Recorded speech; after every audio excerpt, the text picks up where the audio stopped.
लोक तुमच्याबरोबर बोलण्यासाठी तरसतील. 5 मिनिट वेळ काढून नक्की ऐका व्हिडिओ. मी आयुष्याच्या अशा वेळेतून सुद्धा गेलो आहे जिथे रडणाऱ्या मला स्वतःलाच शांत करावं लागतं. आपले तर ते असतात ज्यांना आपल्या दुःखाची जाणीव असते. ज्या लोकांकडून आपण सगळ्यात जास्त अपेक्षा करतो तेच लोक आपल्या आयुष्यामध्ये तमाशा करतात.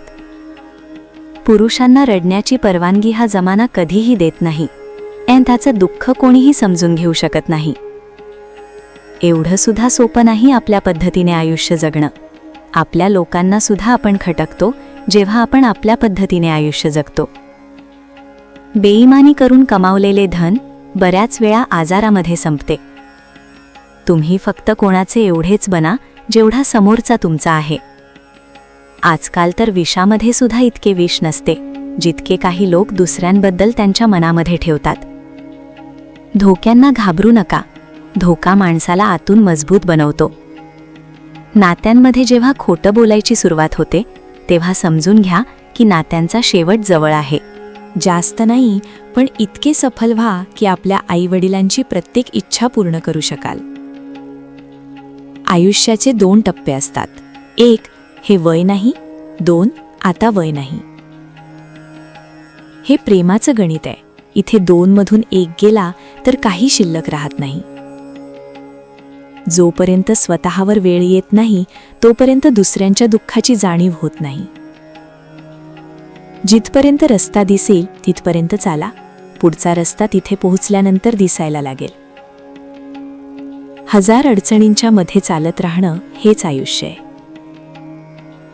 आयुष्यामध्ये जर सफलता मिळत असेल तर पाडणारे सुद्धा मिळतील. तुम्ही तयार राहा, कारण पारखणारे सुद्धा खूप मिळतील. आयुष्यामध्ये एवढे व्यस्त व्हा की उदास होण्यासाठी वेळच मिळणार नाही. रोज व्यायाम करत जा, कारण लोक साथ देऊ किंवा न देऊ पण हे शरीर आयुष्यभर साथ देतं. जो सुद्धा येतो एक नवीन दुःख देऊन जातो. मानलं की मजबूत आहे मी, पण दगड तर नाही ना. आजकाल सगळेच म्हणतात वेळ मिळत नाही. समजत नाही वेळ बिझी आहे की माणूस. आजकालचे नाते सूर्यफुलासारखे झाले आहेत.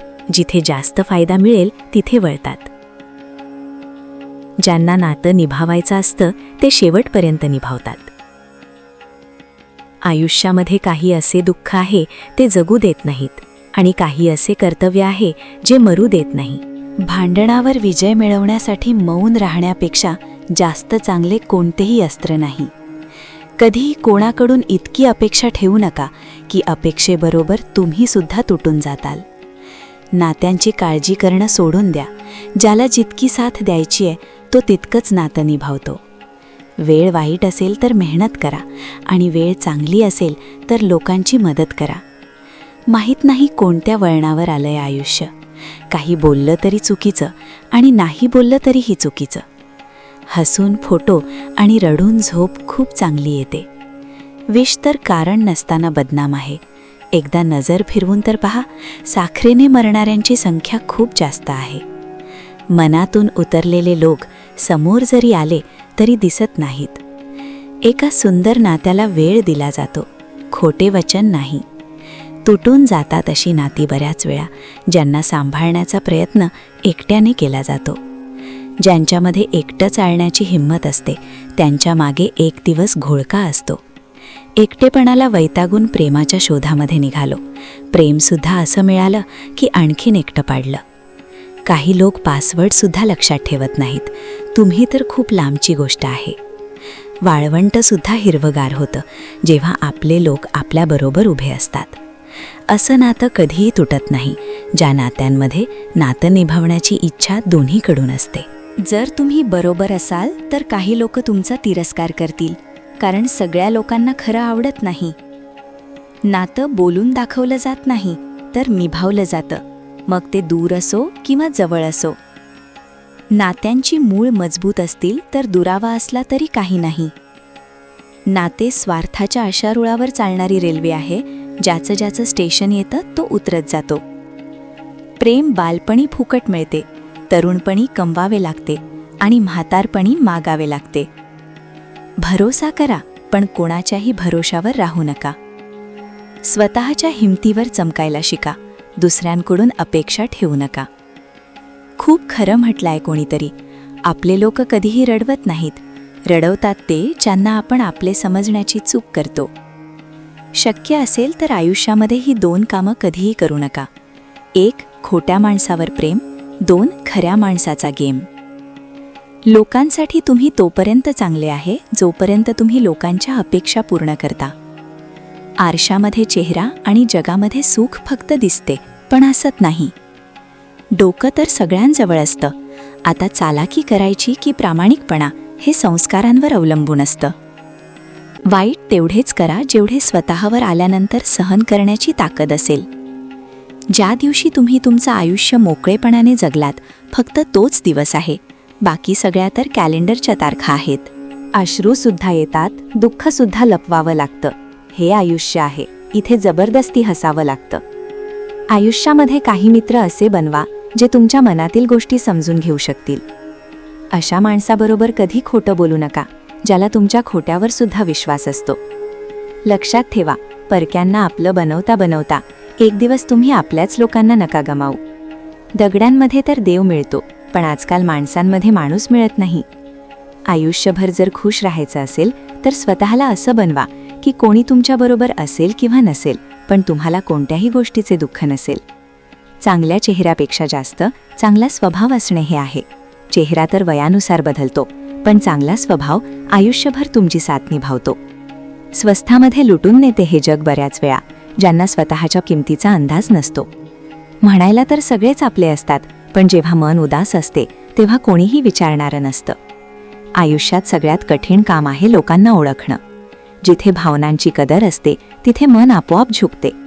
तुम्ही कितीही चांगले असले तरीही असं कधी होणार नाही की सगळे तुमच्यावर खुश असतील. आयुष्यामध्ये एवढा तर धडा मिळाला आहे की काळजीमध्ये राहताल तर स्वतः जळताल आणि बिंदास्त राहताल तर जग जळेल. सल्ला देऊ नका मला, माझी वेळ खराब आहे, डोकं नाही. माहीत नाही कसे आहे हे जग. वाईट लोकांना संधी मिळते आणि चांगल्या लोकांना धोका मिळतो.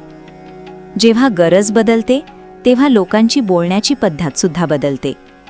जर स्वार्थी लोकांना गमावणं एक हार आहे तर ती मला मंजूर आहे. माझी सवय जगापेक्षा वेगळी आहे. भलेही नाती कमी बनवतो, पण सर्वोत्तम बनवतो. चेहऱ्यावरचं हसू खोटंसुद्धा असू शकतं. माणसाला पाहणं नाही, समजून घेणं शिका.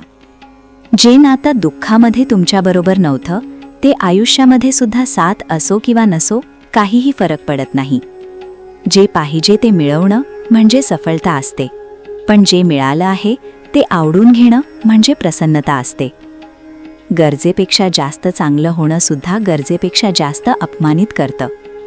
काही नाते देव खराब करतो, आपलं आयुष्य खराब होऊ नये म्हणून. नशिबातील प्रेम आणि गरिबांची मैत्री कधीही धोका देत नाही. मी ही गोष्ट कधीही विसरू शकत नाही की लोकांनी मला माझ्या वाईट वेळेमध्ये एकटं सोडलं होतं. तिथे तुमचं नसणंच चांगलं आहे, जिथे तुमची कदर होत नाही. काही लोक पघळून मेणबत्तीप्रमाणे नातं निभावतात आणि काही लोक आग बनून त्यांना जाळतच राहतात. आयुष्य जगण्यासाठी लढावं लागतं आणि सोपं करण्यासाठी समजून घ्यावं लागतं. जेव्हा काहीही समजत नाही तेव्हा शांत बसून स्वतःला समजून घेतलं पाहिजे. शांत राहून सहन करत राहिलात तर तुम्ही चांगले आहे, आणि जर तुम्ही काही बोलले तर तुमच्यापेक्षा वाईट कोणीही नाही. तुमच्या अडचणीचे कारण दुसऱ्यांना मानलं तर तुमच्या अडचणी कधीही कमी होणार नाहीत. कोणत्याही परिस्थितीमध्ये स्वतःला शांत ठेवायला शिका. अर्ध्या अडचणी तर अशाच संपतील. आयुष्य जगायचं असेल तर त्रास तर होणारच. मेल्यानंतर तर जळण्याची जाणीवसुद्धा होत नाही. कधीकधी दोरा खूप कच्चा निवडतो आपण, आणि मग सगळं आयुष्य गाठ बांधण्यामध्ये निघून जातं. कोणत्या मातीचे बनलेले होते ते लोक जे आपल्या लोकांच्या पत्राची वाट पाहत असत. आजकाल थोडे दिवस बोललो नाही तर लोक नातच बदलतात. हसून पाहिलं तर सगळं जग रंगीत आहे, ओल्या डोळ्यांनी तर आरसासुद्धा फिकट दिसतो. नातं आहे म्हणून नातं बनत नाही, तर नातं निभावल्याने बनतं. स्वतःच्या चांगलेपणावर इतका भरोसा नक्की ठेवा, जो तुम्हाला गमावेल तो रडेल. मला वाटलं माझे नाते खूप मजबूत आहेत, पण जेव्हा वळून पाहिलं तेव्हा कोणीही नव्हतं. जे तुम्हाला मिळालं आहे ते तुमच्यासाठी चांगलं आहे हे तुम्हाला माहीत नाही, पण देणाऱ्याला चांगलंच माहीत आहे. आता नातेसुद्धा नोकरीप्रमाणे झाले आहेत. चांगली ऑफर मिळाली की बदलतात. आपण जितकी एखाद्या व्यक्तीची जास्त काळजी करतो, बऱ्याच वेळा तेच लोक आपल्याला जास्त दुःख देतात. मला आशा आहे की हा व्हिडिओ तुम्हाला नक्की आवडला असेल. व्हिडिओ आवडला असेल तर एक लाईक नक्की करा आणि कमेंटमध्ये जय श्रीकृष्ण नक्की लिहा.